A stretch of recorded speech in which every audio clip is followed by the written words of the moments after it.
uma salva de palmas.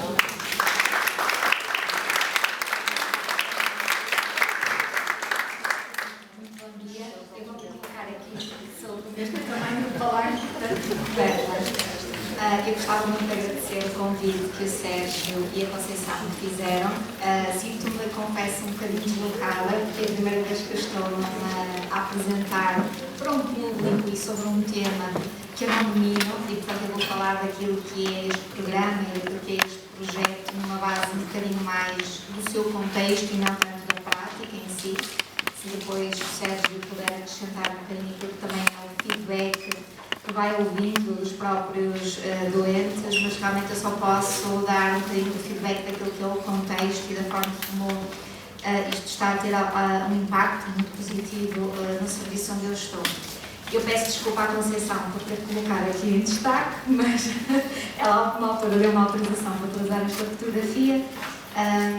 E de facto eu gostava então de introduzir um bocadinho aquilo de quem eu sou. Meu nome é Débora, eu sou psicóloga clínica e trabalho especificamente na Unidade de Cuidados Paliativos do IPO do Porto. Os Cuidados Paliativos do IPO do Porto são a unidade mais antiga do país e a maior, a tem mais capacidade. Portanto, são 40 camas de internamento, mas a verdade é que os cuidados paliativos do IPO do Porto também acompanham centenas de doentes em consulta de ambulatório e, tendo em conta o volume de pessoas a precisarem de cuidados paliativos, as 40 camas não chegam. E, portanto, temos muitas das vezes, nos vários pisos do hospital, muitos doentes que são de cuidados paliativos, mas que não estão fisicamente no serviço de cuidados paliativos. E esta intervenção de Reiki é também destinada a todos esses utentes que estão deslocados um bocadinho pelo hospital, mas que de facto fazem parte do nosso serviço. Então, gostava então só de dizer qual é o contexto deste projeto. A Fundação La Caixa, que é uma fundação associada ao Banco BPI, desenvolve um projeto que é o projeto Humaniza em Espanha e em Portugal. Em Portugal está cá desde 2018 e o objetivo do programa Humaniza é, no fundo, poder providenciar apoio social, espiritual e psicológico a pessoas com doença avançada. Não necessariamente doentes oncológicos, mas a verdade é que temos muitos. Mas existem 11 equipas em Portugal, estão espalhadas por alguns hospitais, algumas Santa Casa de Misericórdia, algumas ordens hospitaleiras, mas sobretudo tudo aquilo que tem a ver com saúde mental, doenças neurodegenerativas, doenças oncológicas, portanto, pela sua cronicidade da doença, vai implicar de facto um apoio clínico, multidisciplinar, muito diferenciado e especializado no final de vida. E, portanto, a Fundação La Caixa financia estas equipas já estão integradas dentro dos sítios onde trabalham, mas realmente é um projeto que foi muito potenciado pela Fundação La Caixa. E, portanto, chama-se Equipa de Apoio Psicossocial. E qual é então a nossa intervenção? A nossa intervenção então é com pessoas com doenças avançadas e as suas famílias. Eu não sei se vocês têm noção, mas se porventura tiverem um doente oncológico na vossa família, esse doente oncológico pode pedir apoio psicológico no IPO, mas de facto vocês, enquanto familiares, não têm direito. E nós sabemos que o cancro está no corpo físico da pessoa, mas está na família, não é? Com um impacto significativo. E, portanto, tendo em conta a escassez de recursos, só mesmo quando o doente se encontra já referenciado aos cuidados paliativos, é que a família também pode ser apoiada por nós, enquanto equipa de psicologia. Nós temos então, eu já vou falar sobre isto, mas no fundo nós damos apoio emocional, social e espiritual, e quando falo de apoio espiritual gosto sempre de deixar aqui esta ressalva. Não é apoio religioso, embora ele também exista no IPO, através de um capelão para quem for da religião católica. O nosso apoio espiritual tem a ver com a parte de fés e a parte de religiões, tem a ver exatamente com o sentido que a pessoa dá para a sua existência naquela fase de vida. E, portanto, trabalhamos depois também, uma vez que trabalhamos com os familiares ao longo da doença oncológica, depois faz muito sentido continuarmos a acompanhar os familiares na consulta de luto. E, portanto, com muita frequência, damos continuidade durante 2 anos após a perda a estes familiares que perdem, então, alguém significativo Damos também apoio aos profissionais de saúde. Como devem compreender, estes profissionais de saúde lidam com a morte e com a doença crónica de uma forma muito diária e muito rotativa, e portanto com um impacto muito grande na sua saúde mental, no seu burnout, e é importante trabalharmos com estes profissionais de saúde, seja através do apoio psicológico, seja também através da formação que lhes damos. Portanto, este ano, há um ano atrás, dia 8 de abril de 2024, é aberto o primeiro espaço Fundação La Caixa. E isto, eu gosto sempre de dizer que isto é um oásis dentro de um hospital, e é um oásis em Portugal. Eu vou-vos passar algumas imagens e um vídeo que ilustra muito bem o que é este espaço. Em Espanha existem 6 espaços que estão localizados em hospitais também oncológicos, e a Fundação La Caixa entendeu que o IPO do Porto era o local a colocar o primeiro espaço, então, Fundação.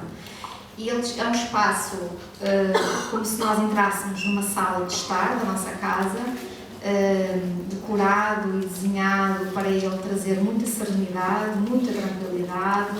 Tem música ambiente, tem plantas, tem elementos naturais que de facto promovem a interação entre doente e família. Os doentes saem do internamento, os que podem, e podem sair do quarto para poder conviver com a sua família em locais deste espaço. É um espaço com quase 300 metros quadrados, com salas mais privadas para que as famílias possam ter momentos mais íntimos.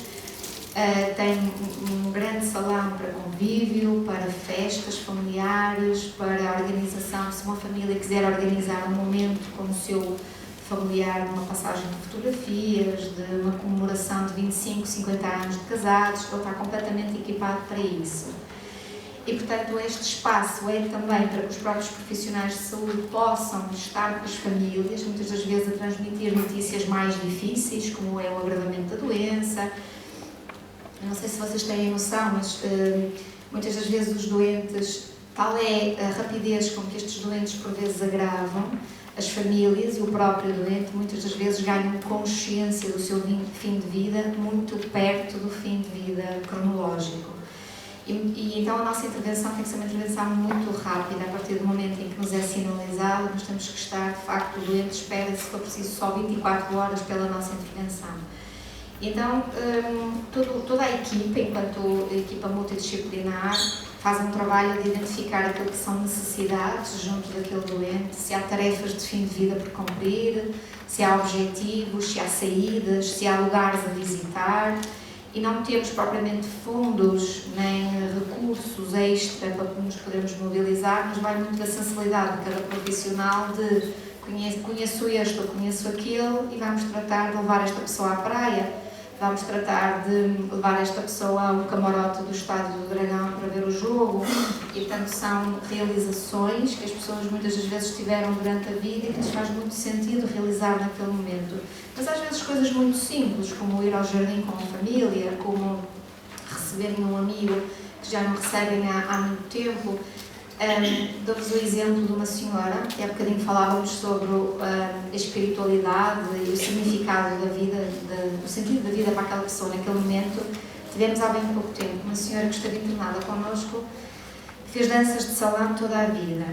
Ela tinha uma doença muito avançada, portanto era uma doença do estômago, com uma dilatação muito grande, uma ascite muito grande do seu abdômen.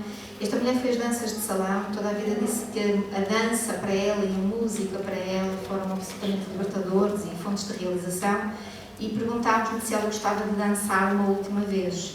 E ela dizia, eu danço, na minha mente eu vou dançando, vou recordando, vou ecoando nas minhas memórias os momentos todos em que eu dancei. Não, dançar fisicamente, ela ainda tinha algum grau de autonomia. Então deu-nos o contacto do seu parceiro, um parceiro que estava no companheiro de dança dela, que estava na Alemanha, que em 24 horas se pôs no Porto, e adaptámos o vestido dela, e adaptámos os sapatinhos dela, e ela fez neste espaço a última dança, com muitas limitações, mas com um sentido de realização absolutamente extraordinário. E isto são 3 histórias, não é? Há muitas histórias que nós podemos de facto potenciar, e é curioso percebermos o quanto estas realizações trazem uma paz a estes doentes e a estas famílias. Eles falecem muito pouco tempo depois, não é? Como se fosse de facto algo que estivesse ali por cumprir. Então o espaço é este, nós temos um salão muito grande, ele é equipado com puffs, com tapetes, com plantas, com candeeiros de papel, luzes naturais, temos vários gabinetes individuais, todos equipados com televisões para que as pessoas possam ter momentos um bocadinho mais privados e íntimos, salas para reuniões familiares.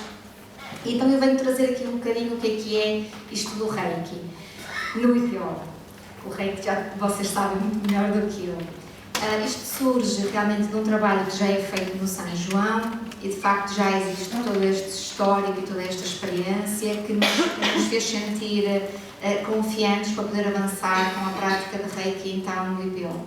Em setembro, aliás, antes nós assinámos um protocolo com a APRE e em setembro iniciam então de forma semanal, uma vez por semana, alguns voluntários a irem ao IPO.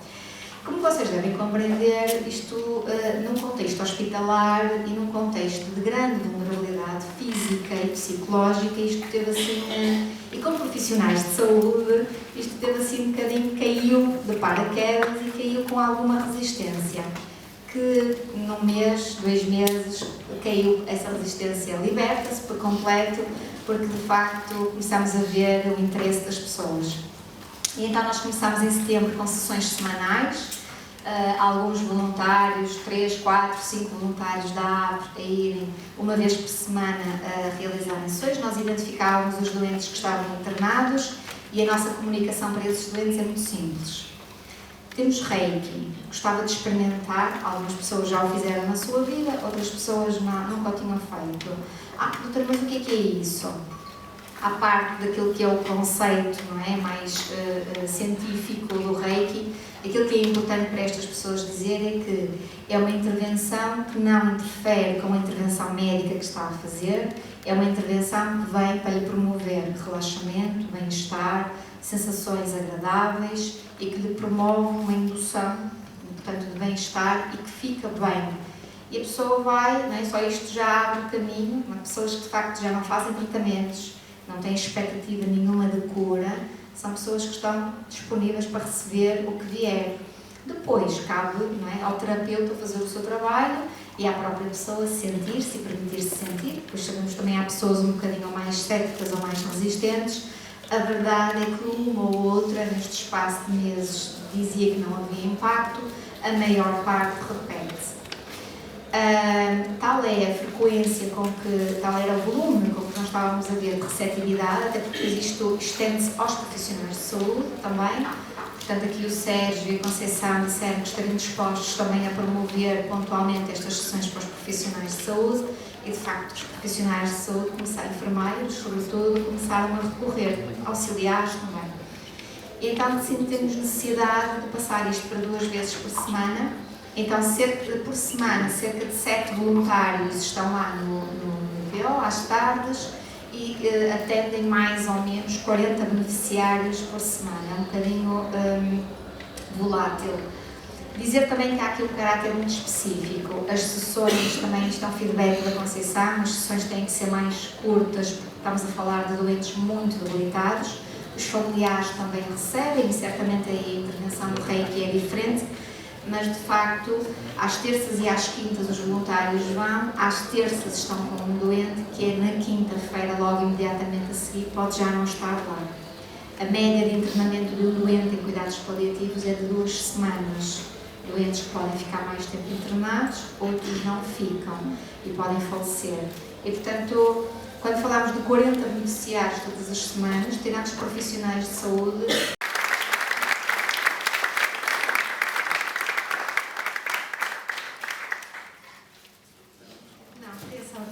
obrigada pela vossa atenção.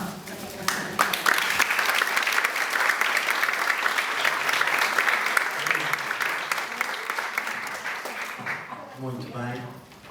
Projetos destes precisam de voluntários, portanto, estamos abertos. Logicamente, ser voluntário exige preparação mental, física, disponibilidade também. Mas deixem, dentro daquilo que nós pudermos encaixar, temos todo o gosto.